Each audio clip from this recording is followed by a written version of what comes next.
Hello ladies and gentlemen and welcome to the Film Brits podcast. I'm your host Trilbee, the Obi-Wan Kenobi of film journalism, and yeah, this podcast is late. I was hoping to get it done on the Monday, but it has been my girlfriend's birthday this past week, and then her family came over to visit. They stayed in the spare room, which is also doubling as my office, so I had no recording space, and when you've got a company around, it's hard to find an hour to record and things like that. So this podcast is late, but it means that you'll also be getting one this weekend. So 2 podcasts in 1 week to make up for lost time, and also this podcast is going to be primarily focused on requests and topics from my patrons. Now, if you'd like to become a patron and if you'd like to suggest topics and questions and such every single week, you can go to www.patreon.com/Trilbee. I'd also like to apologise if the right side of the screen gets a bit blurry because my camera's been playing up a little bit. It happened a few episodes ago for a moment, then I was able to clean the screen and fix it, but now it's coming back again and I've no idea how to fix it, so hopefully that doesn't happen over the course of recording, but no, my luck, I have just jinxed it. Now, let's go to our first segment, which is Share the Love, because there's so much negativity and so much hatred on the internet. Let's try and counterbalance that by sharing some love, and last week it was the birthday of not just my girlfriend, but also Trey from Podcast Media, Sherman Trey White, who is a co-host of the Film Brits, of the Movie Mania podcast. I do so many podcasts that it's hard to keep track. Trey is the co-host of the Movie Mania podcast. Can't talk, it's 1 a.m, blah. Basically, I just think he's a really cool and knowledgeable guy. He's a massive Star Wars fanatic, he loves Game of Thrones, he loves TV. He's basically my kind of dude. He's my kind of dude, and what I like about him is that even though he is quite young, he's still a teenager. He seems, in terms of movie discussion and analysis, he is wise beyond his years. He's an aspiring director. He has a YouTube channel called Podcast Media. He has just over 700 subscribers. Let's bump that up to maybe 800 or 900 thanks to this podcast. Let's share the love. Let's go to Trey White's YouTube channel. Wish him a happy birthday for last week. It's quite belated, but hey, who's keeping track?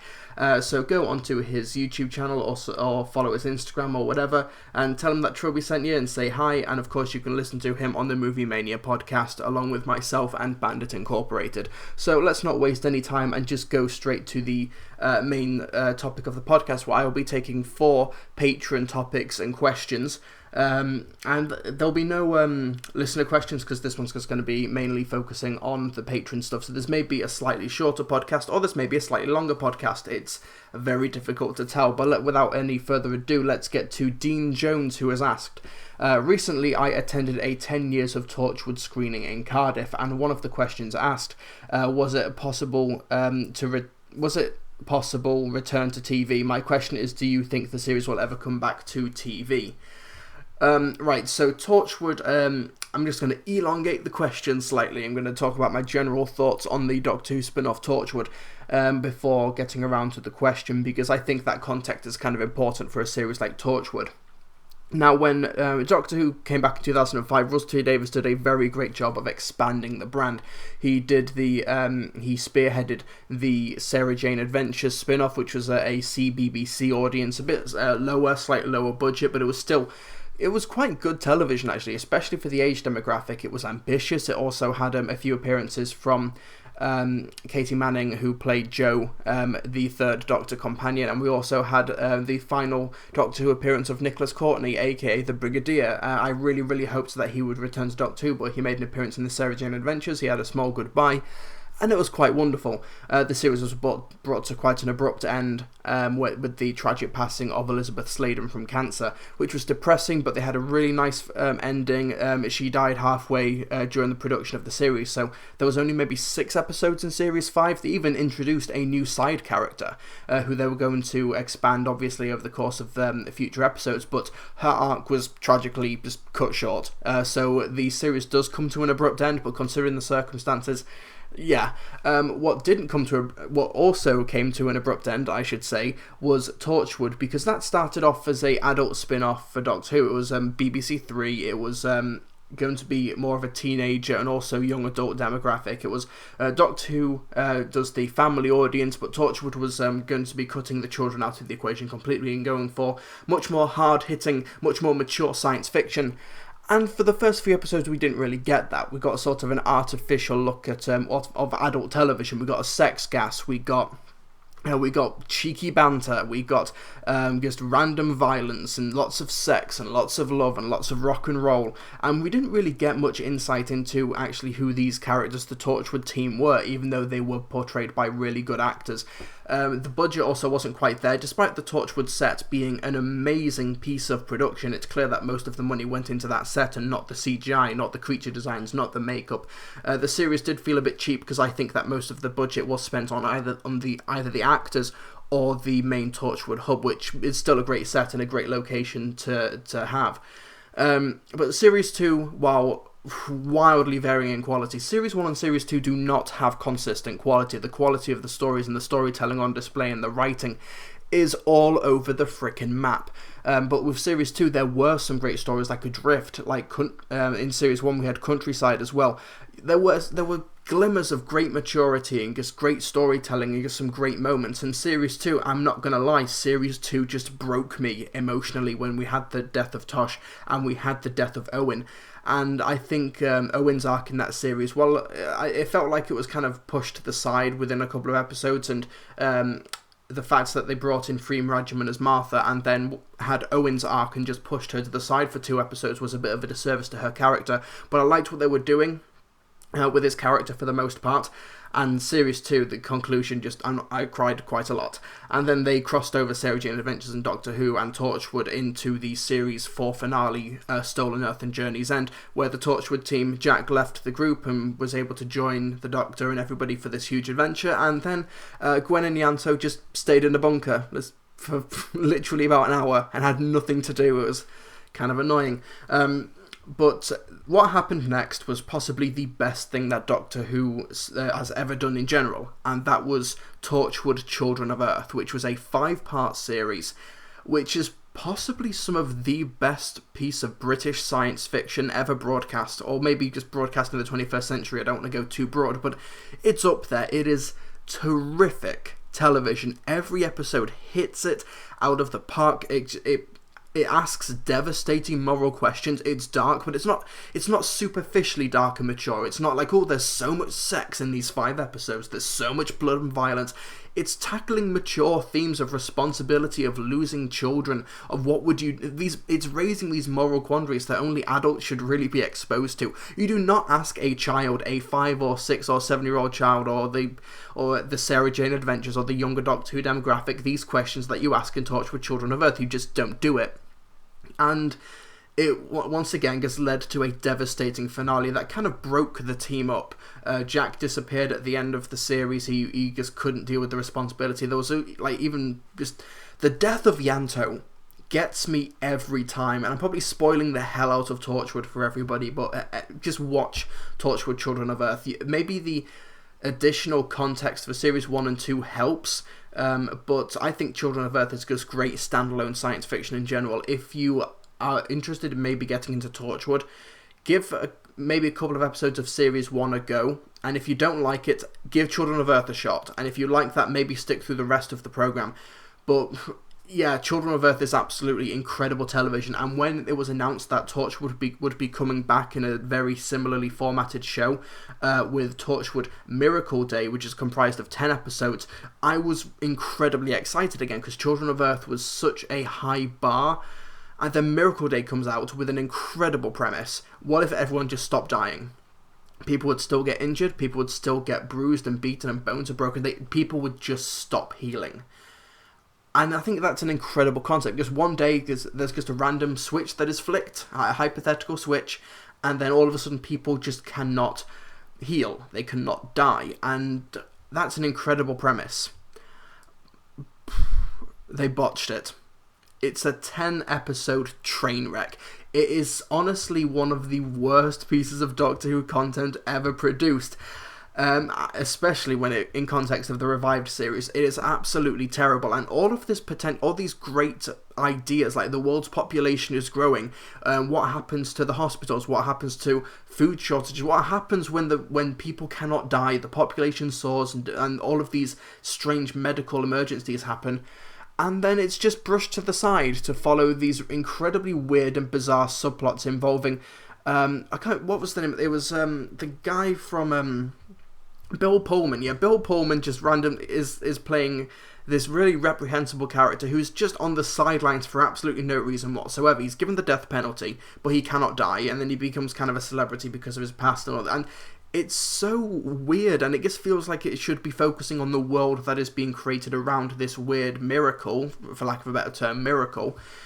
Instead, we're just focusing on these really weird subplots that don't amount to anything in the big scheme of things. We've got some potential new recruits for Torchwood, which are just, they're not compelling or interesting, they're really obnoxious, and Rex is the name of one of the characters, and the series ends on a cliffhanger that he is also potentially immortal, and that is the cliffhanger that is yet to be resolved in Torchwood. This series was broadcast 5 years ago. There is no signs that Torchwood is coming back, because I kid you not, Miracle Day was so bad, people just lost their interest in Torchwood for the most part. I remember it getting initial positive reviews, but now people looking back on it seem to universally acknowledge that it's an absolute train wreck. It started off as trying to be like this whole sexy, international appealing program, because it was also during the time when Stephen Moffat was expanding the series, because Stephen Moffat was in charge of Doctor Who at this time, and he was appealing to an American demographic. Series 6 opened in America, they filmed in America, they were appealing to international territories, and Torchwood was trying to do the same, so it was trying to be all sexy, hip, and now and how. So a lot of money was pumped into the pilot. But then, as the series goes on, it gets clear that they've run out of money, so they can't explore these ideas. And there are a couple of interesting standalone scenes, like when somebody jumps off a building and they just a big splat on the pavement, but they're still alive. And when somebody, I can't remember the exact circumstances, but somebody is put inside a car, and then the car is compacted into a cube, and they're still alive in the cube. And there's some really haunting moments like that, but those moments are few and far between. And if the series had focused on aspects like that over the course of 10 episodes, it would have been significantly better. It's so repetitive as well. There's literally a 4-episode stretch where nothing of substance happens. I think it's like between episodes 3 and 7 where nothing is developed. This is 10 episodes. Children of Earth was a tight 5-hour experience that didn't waste a single scene. Miracle Day is full to the brim with filler. It's about 5 episodes too long. 5 episodes in a 10 episode, that's 5 hours. It's 5 hours too long. That's not a good thing. That's like a series-breaking problem. And that series has pretty much single-handedly destroyed any anticipation I would have for a potential Torchwood return, and it didn't do as great as the BBC and Starz, who were the American distributor for the programme, wanted it to do, probably because it was so freaking bad. And it's very frustrating. Would I want to see Torchwood come back? I don't know, it would have to be a case of maybe rebooting with an entirely new cast of characters. Maybe, of course, bringing John Barrowman as Captain Jack Harkness to lead this new team. But I think you've got to erase Miracle Day from continuity. There's a lot of dangling plot threads, which is just too much baggage for a show to pick up on.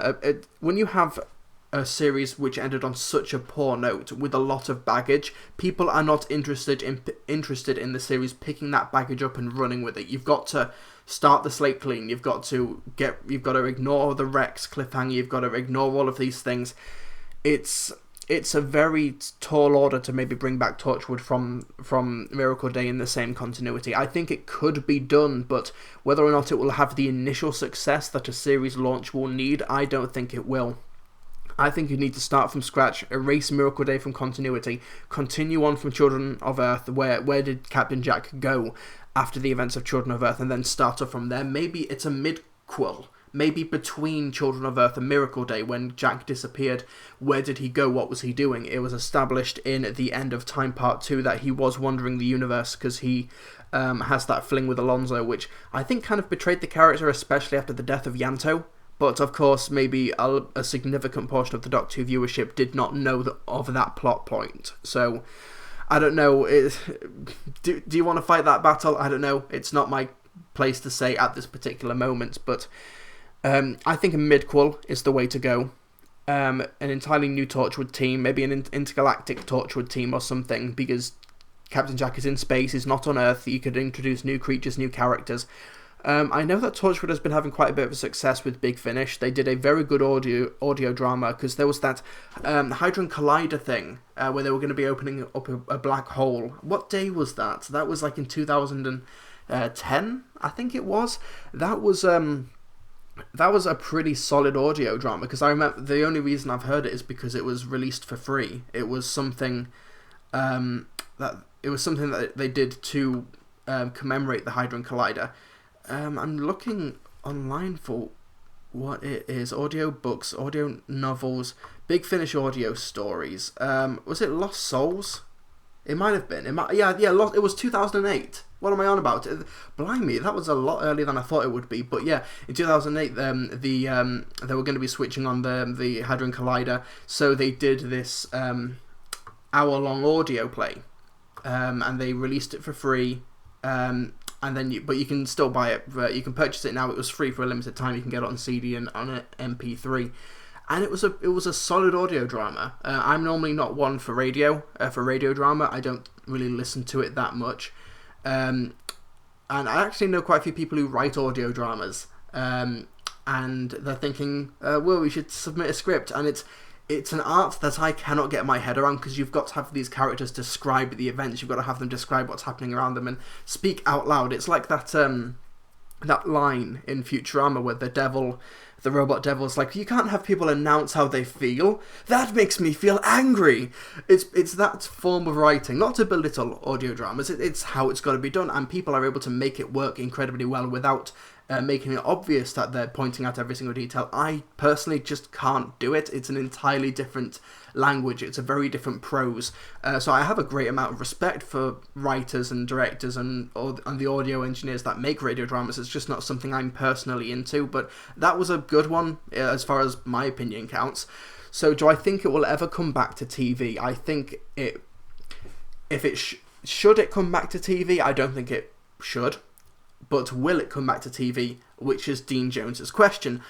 I think it will. I think it will also depend on what Chris Chibnall wants to do with the programme, and if Russell T Davies has that investment in it. I did not attend this 10 years of Torchwood screening, or the Q&A, so I don't know how Russ T Davies feels about the series, or if he wants it to come back. Yeah, I have a feeling he's working on a lot of passion projects right now, so whether or not he would just maybe supervise or just produce, maybe slap his name on it and give it his approval to the creative team, I don't know. It's a loaded question. I think it will come back to TV at some point. I just don't think it should, and if it should just throw away Miracle Day. Miracle Day is unadulterated trash. It is absolutely piss poor television. Children of Earth is amazing though. Watch Children of Earth. If you're going to watch anything Torchwood related, watch Children of Earth. Okay, hopefully that long-winded and convoluted answer was enough for you, Dean, but let's move on to the next patron, Winter. So my topic for this episode, Star Wars anthology films. Rogue One comes out in December, Han Solo is confirmed, and there are rumours about Boba Fett and Obi-Wan films, or Boba Fett. So how would you pitch an anthology film for the Star Wars universe? What or who would it focus on? When I did Film Brits with Sam, I kind of had a joking answer, but the more I think about it, the more I like it. I'm actually really looking forward to Rogue One more than I was Episode 7. Not because of Gareth Edwards. I actually think he's not that good of a director. If Rogue One's going to be good, it will either be Gareth Edwards turning over a completely new leaf or Disney giving him a lot of supervision. I think that will be the main reason Rogue One will succeed, because Monsters and Godzilla, just not very good. But I'm excited for it because it's not going to be completely reprising what we've learnt or experienced in previous franchise installments. This is a story that we know, the theft of the Death Star plans, but it's going to be focusing on an entirely new cast of characters, new themes, new concepts, a new aesthetic, a new feel, hopefully. So that when it came to Star Wars Episode 7, I knew exactly what I was getting, even though I didn't really know what was happening plot-wise. But for Rogue One, I don't really know what I'm getting, and that excites me even more. So I think these anthology films can... While we've got the Skywalker legacy, and we've got these films with very consistent feels and tones, I think if you're going to be doing a spin-off movie, if you're going to be focusing on a recognisable character, or a character that's already established, you've got to put them in a completely new scenario, or maybe genre flop. flip-flop the different genres. And I think one reason that the Marvel films have been so successful is that outside of their franchise, even some of the franchises can change genres from film to film, such as the Captain America franchise. All three films are incredibly different. You've got Iron Man, which is your science mechanical industrial genre, and your business action comedy. You've got The Incredible Hulk, which is science monster films, monsters gone run amok. With Thor, you've got Flash Gordon-esque cosmic sci-fi. With Captain America: The First Avenger, you had an old-fashioned 1940s, 1950s serial-inspired adventure movie. With Captain America: The Winter Soldier, you had an espionage film, a flat-out spy movie. Guardians of the Galaxy was a comedic space opera with a grand scale.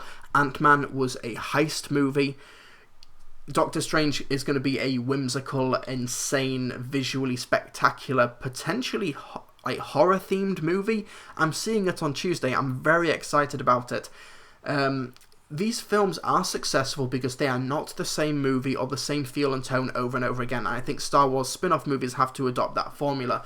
So, to get to the answer to the question, I feel like Donald Trump. I'm just sort of meandering about the question and saying it's brilliant, it's amazing, it's great, or it's terrible, it's the worst thing that you've ever seen. I feel like I'm just meandering before I get to the actual topic in the hopes that the clock will run out.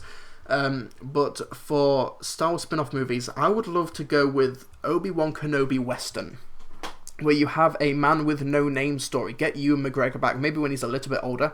There's a story Clint Eastwood made Unforgiven in 1991, 1992, where he plays an old gunslinger. It's an old-fashioned Western film that just completely turns the conventions of Westerns on their head. It's a terrific, terrific movie, and easily Clint Eastwood's best performance and best directorial effort. But there's a story, there's a rumour that he actually picked up the script in the late 1970s, the early 1980s, and he bought the rights to it, and he held onto the script knowing that he would have to age into the role, because the main character in Unforgiven that he portrays is somebody with a lot of baggage, with like a lot of life experience, a lot of baggage, a lot of age and weariness.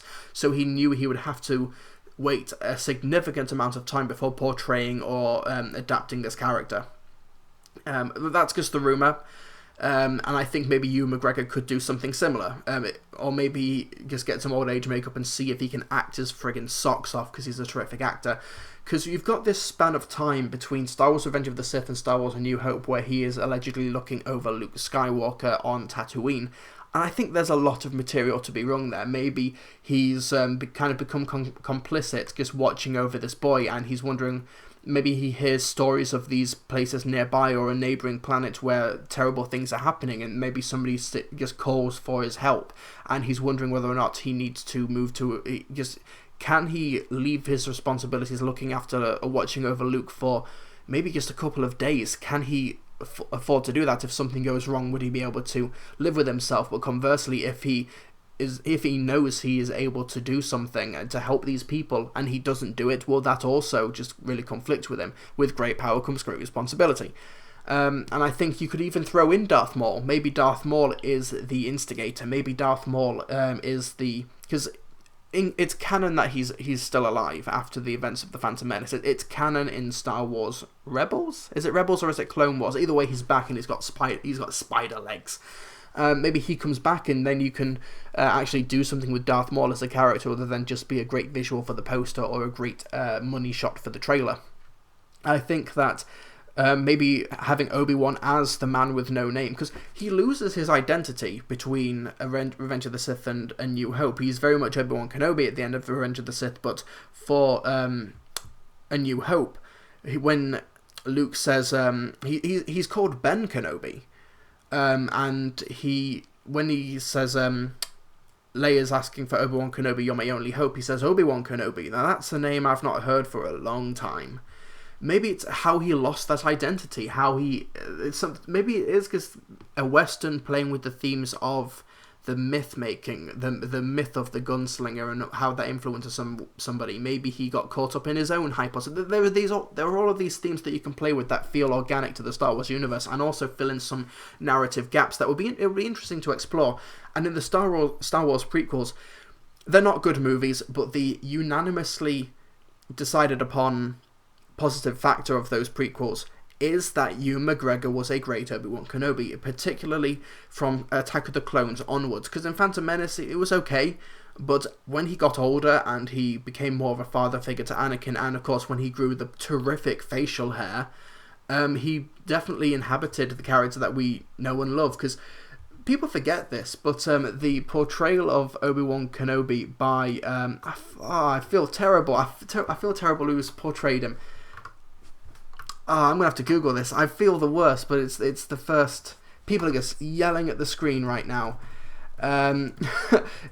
Basically, he was actually nominated for an Academy Award for his performance. Alec Guinness...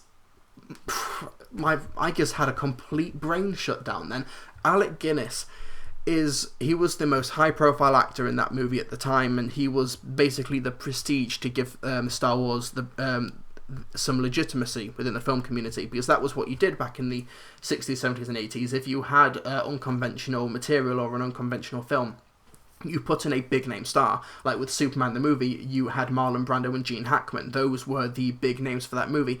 The guy who played Superman barely even got credited or top billing during the marketing campaign, because they were like, Marlon Brando, Gene Hackman, Superman.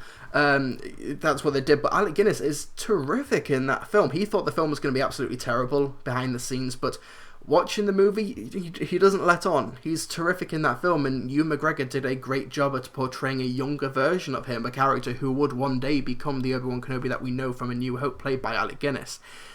And maybe you can have that stepping stone film and allow Ewan McGregor to not only give that performance again, but do it with material that is not beneath him, material that is on his level. And yeah, make it a Western. And the Star Wars franchise is basically an amalgamation of different genres anyway, so I think a Western movie is not outside the realm of possibility. Who would I get to direct it? I would say Clint Eastwood circa 1992, but the Clint Eastwood of the 90s is not the Clint Eastwood of today. I'm not really sure who I'd get to direct it, to be honest. Maybe the guy who did Slow West, because while I wasn't a massive fan of that film, John McClane. John McClane directed Slow West. That's really the only film he's done, and he's a friend of Michael Fassbender. So get Michael Fassbender as Darth Maul. There we go. He might be a good pick for it, because while I wasn't a big fan of the film from a script level, I thought it embodied the Western visually. I thought that would be a good pick, especially if Disney are going for the approach of hiring smaller names and relatively unknown talent to these big blockbusters. But another spin-off that I jokingly pitched on the Film Brits podcast a few months ago, maybe a year ago, was Harry Potter are doing a spin-off called Fantastic Beasts and Where to Find Them. And I think a spin-off focused on Malakili, who is the owner of the Rancor from Star Wars Return of the Jedi, might be an interesting subject to focus a spin-off on. Basically, you do Fantastic Beasts and Where to Find Them, but from the perspective of Malakili. And if you have no idea who Malakili is, he is the fat guy who, when the Rancor is killed, he comes in and cries over its body. That is Malakili. Get him to frontline a Fantastic Beasts and Where to Find Them-esque movie where, how did he capture the Rancor? What other creatures does he have? What is his day job? What is his 9-to-5 routine? And there's a great quote from George Lucas talking about the inspiration of the character, and he says, I like the idea that everyone loves someone, and even the worst, most horrible monster you can imagine was loved by his keeper, and the Rancor probably loved his keeper. And I think it would be really, you could have this really weird offbeat comedy about this trainer who is in love with these horrible, despicable and ugly looking monsters, but he has genuine affection for them, and maybe it might even have you looking at Return of the Jedi in an entirely new light and being like, oh, the Rancor Luke was in his territory. It was just lunch to him, and then he's just killed, and his owner loved him very, very much. I don't read the Star Wars Expanded Universe or read any of the books or the comic books or anything, but when I wanted to get the guy's name, Malakili, and there's a Wikipedia page on him, and he survived the destruction of the sail barge that Luke and his friends destroyed. He survived that, and he had new adventures. He trained more beasts.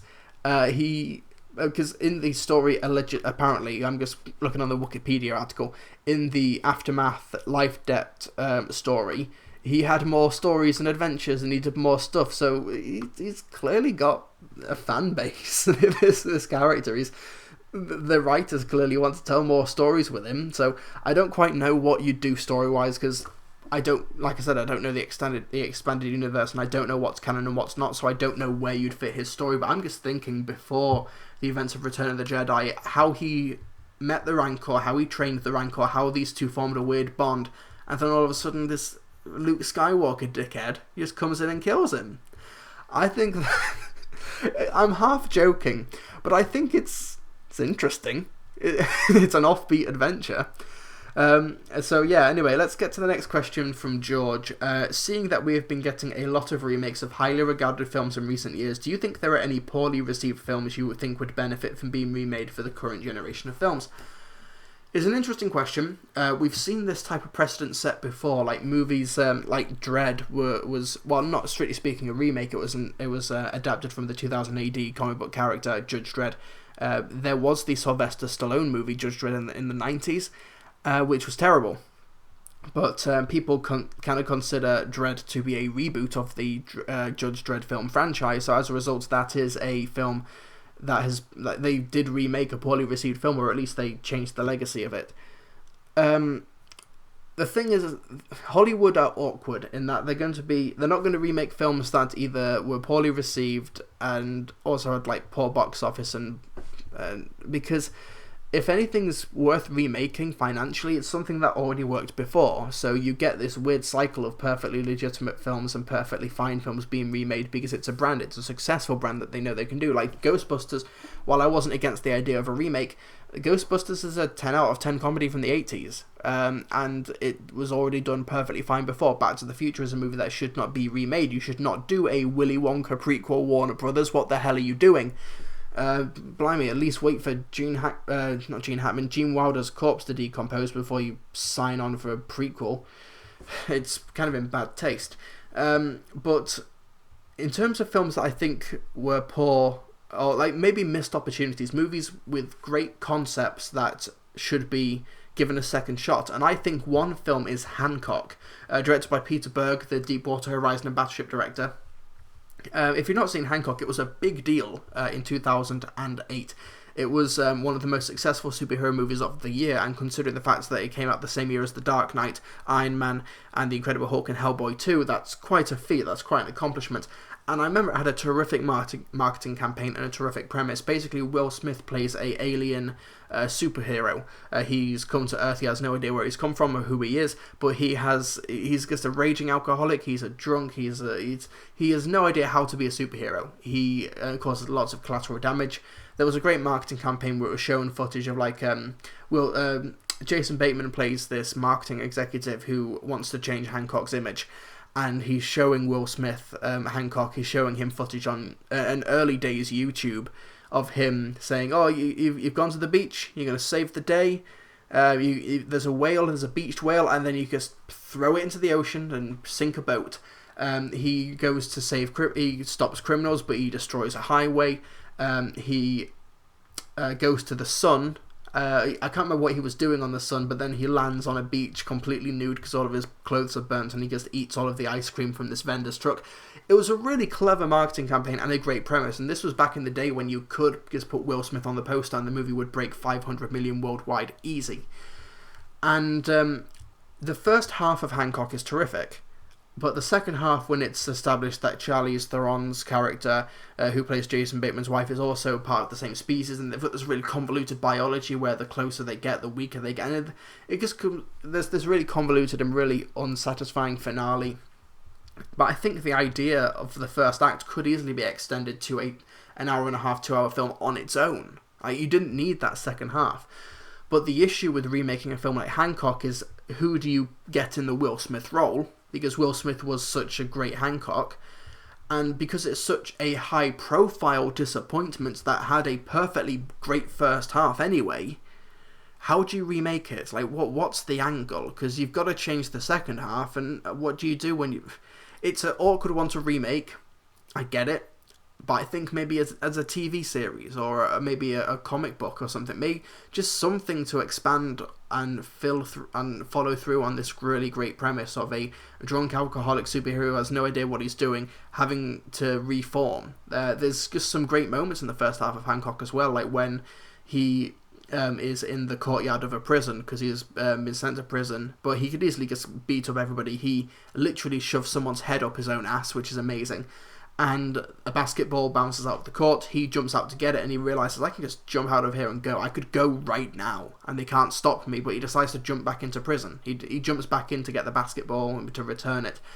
It's just a really great character moment. This is a film with great potential, but because it is such a high-profile, average, disappointing film, maybe remaking it is just a really hard sell, and I get it. But when it comes to films that maybe deserve a second chance or getting the material right from beginning to end, that's one that comes to mind.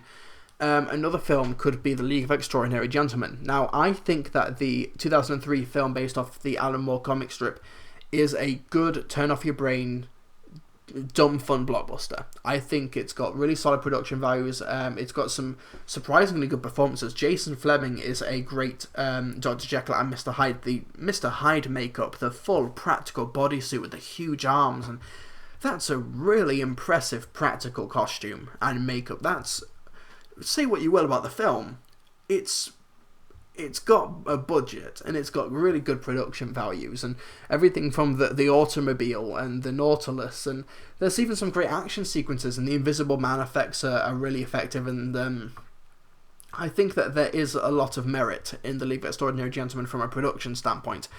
In terms of the story, it's a bit all over the place. Sean Connery just feels incredibly miscast as Alan Quatermain. I do not give a single crap about Tom Sawyer, played by Shane West in the film. That whole subplot, because the Phantom of the Opera villain is a bit generic and a bit boring. But the biggest problem that many people had with League of Extraordinary Gentlemen is the fact that it did not follow the comic books more closely, where in fact it was Mina Harker, played by Peter Wilson at the time. She is actually the leader of the League of Extraordinary Gentlemen in the comic strip. At least she was for a time.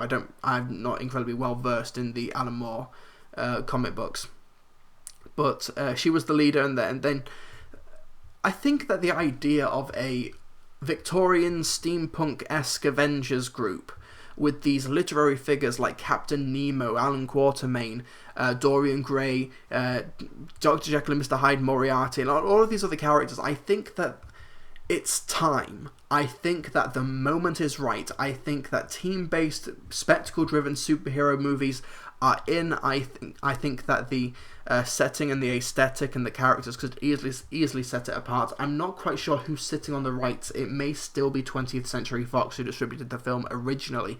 They may still be the ones who own the rights to the franchise.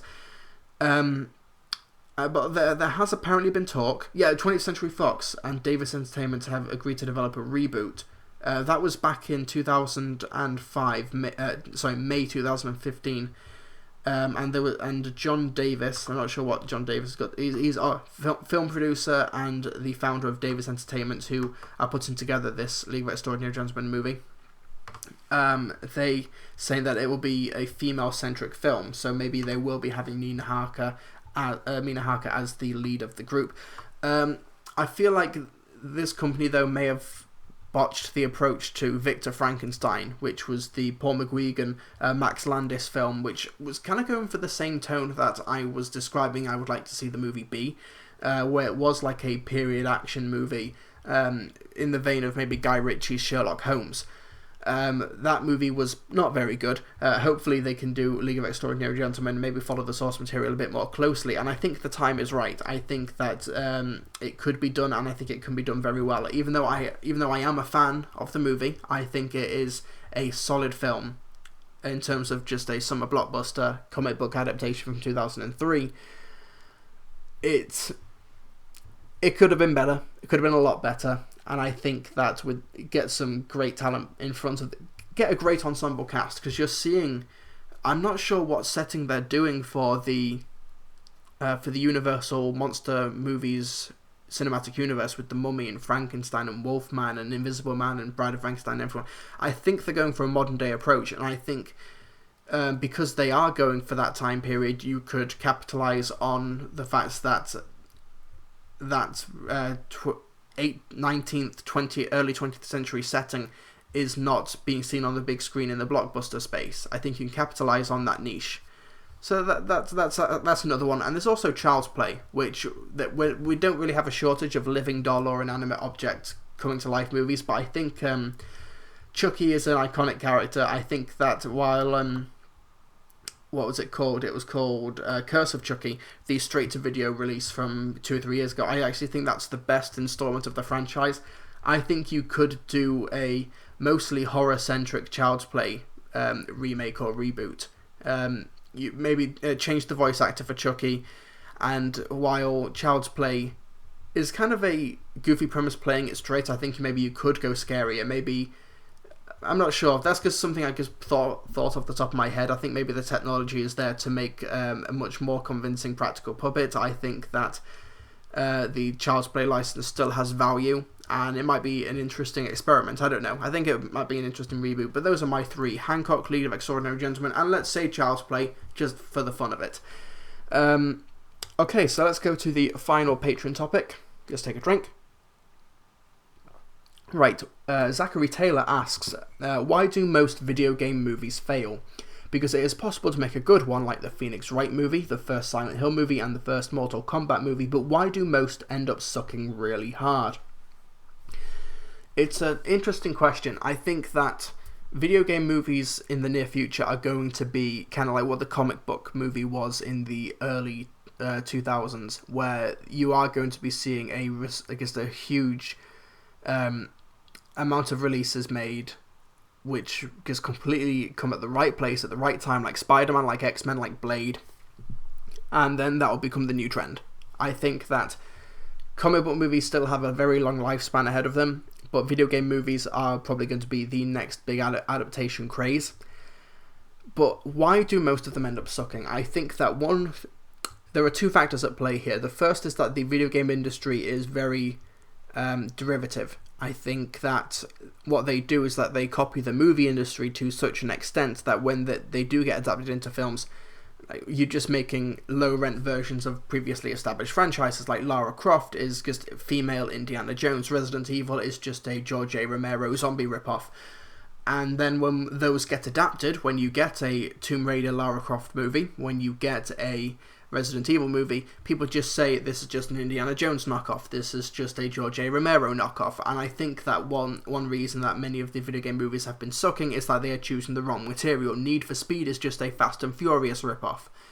Warcraft is something I've not seen, but apparently that's a big bombastic failure. That is fun, maybe, I don't know. It's on Blu-ray this week, I'm gonna have to check it out. I have no excuse now. But Assassin's Creed is something that could very well buck the trend, and if that does very, very well at the box office, and is also received very well by critics, expect to see the Last of Us movie get greenlit. Expect to maybe see a Legend of Zelda movie. I mentioned in the podcast last week how my dream video game adaptation would be the Legend of Zelda Ocarina of Time. I think that is a franchise that is ripe for adaptation. But one other factor at play for why video game movies have not been working is that they're a very awkward medium to adapt, as opposed to comic books, where you've got this like almost a century in some characters' cases, these backstories, these library of villains, and these huge spanning stories and these arcs that are literally like a century old or decades old. And what they can do with comic book movies is that they can cherry pick the best aspects of an incredibly expansive history, incredibly huge and diverse universe. They can cherry pick these aspects and they can tweak and change them and pick the best elements, learn from the mistakes of the comic books, and then put them on the big screen in its perfected, concentrated form.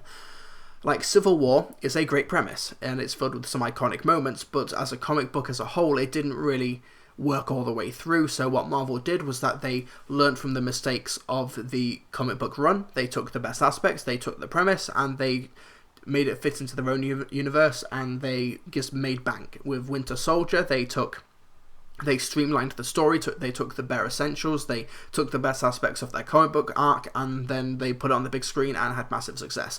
With video game movies, they don't have that extensive history. Very few franchises outside of maybe Super Mario, but even then that's not story driven, that's gameplay driven. That you can't really adapt gameplay into a movie. It's one reason why Marvel have been successful is that, and also DC to a certain extent, in comic book movies, is that you have these costumes and these visuals and these villains and these designs already pre-established in a cartoon form in the still image. These are not moving images unless you've got weird motion comics, so you are adding something to the material. You're adding motion, you're adding live action, you're adding the sound effects. With video games, you're taking something away. Video games like, let's say, The Last of Us. You have to make The Last of Us movie. You play the game.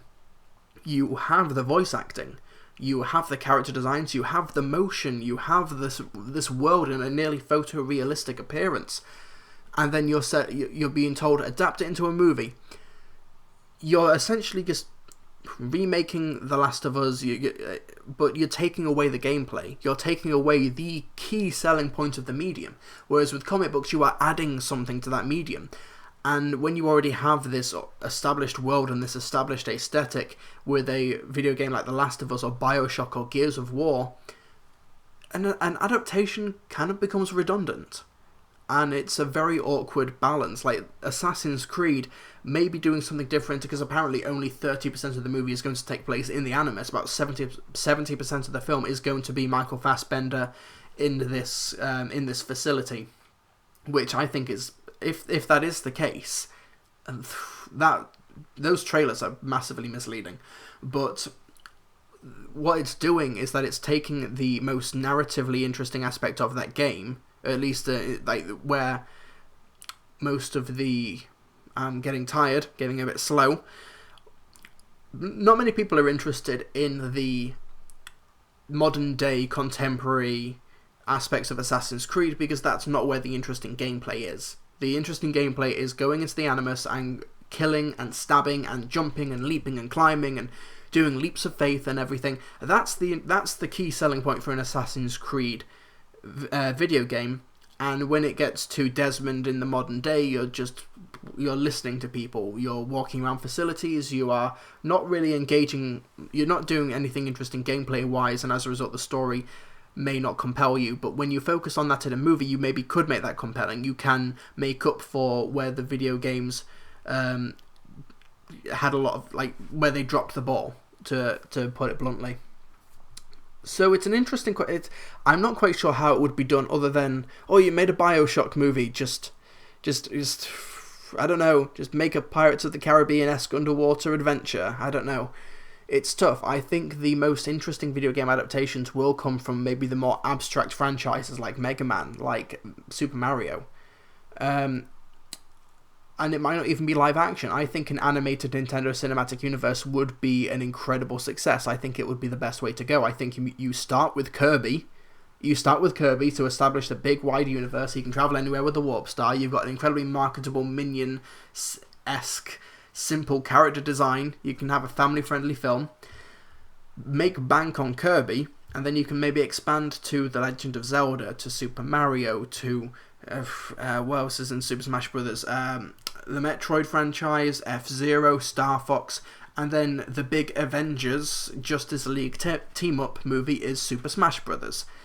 And I think a cinematic animated universe is an interesting approach. If it's an animated cinematic universe, that is a niche that can just have massive money, because all of the money in the world. Nintendo can do video game adaptations of those movies, but they can make a bit of money on the side for licensing and merchandising. Nintendo are saying that they want to do a Nintendo based movies, but they haven't really announced any specifics yet. But I think a Nintendo based cinematic universe starting off with Kirby is an incredibly good way to go.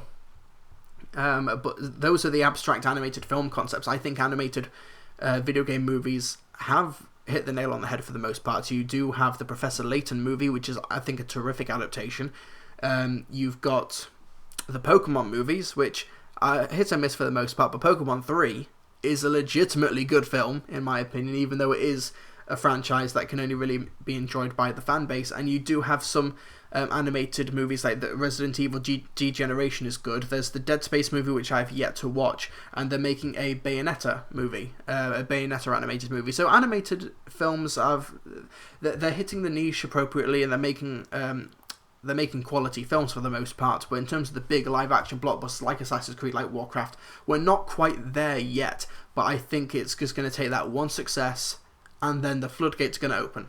But that's my take on a complex question. I'm going to go at you, Zachary. It's just it's hard to see the future, and when it comes to video game adaptations, it's kind of hard to know how to make it work and make it compelling without just copying the Last of Us story, without just filming the cutscenes, with just adding something to the franchise.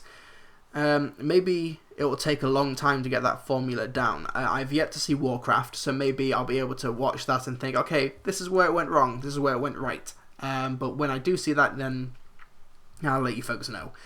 So that is the Film Brits podcast. Thank you so much for listening to me ramble at 2 o'clock in the morning, trying to gather my thoughts together. You'll be getting another podcast this weekend. I promise you will be getting a new podcast this weekend. So thank you so much for listening to the Film Brits podcast. I've been your host, Trilbee. If you'd like to become a patron of the podcast and also help to support to keep the lights on here, then please support my Patreon at www.patreon.com/Trilbee. I'd like to thank all of my patrons who have requested topics and questions and everything for this podcast. I would do this more often, give you guys a bit more bang for your buck. I massively appreciate it. You can follow me on Twitter at Trilbee Reviews. You can go to my website, www.trilbee.com. Thank you so much for listening, folks, and I shall see you guys next time.